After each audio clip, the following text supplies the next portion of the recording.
ลมมาวอนลุงป่าสวยสีแน่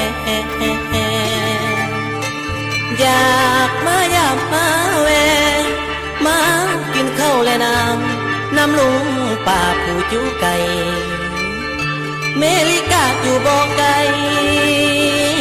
อยากไปเบิ่งน้ำเขาอยากไปยามคนเล่าผู้อยู่เนา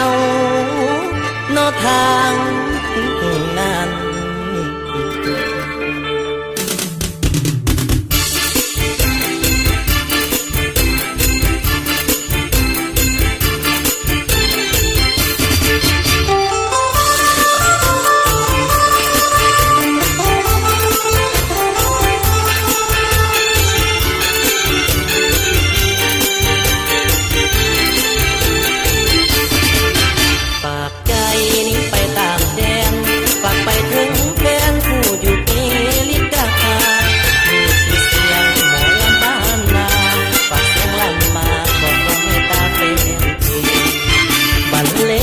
เป็นเพลงห้องส่ง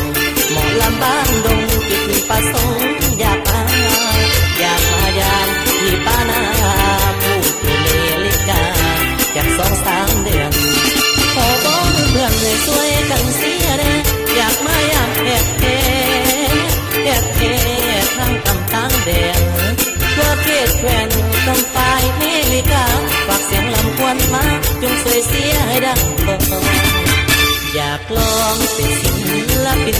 ถ้าหากได้ยินจงช่วยเป็นแห่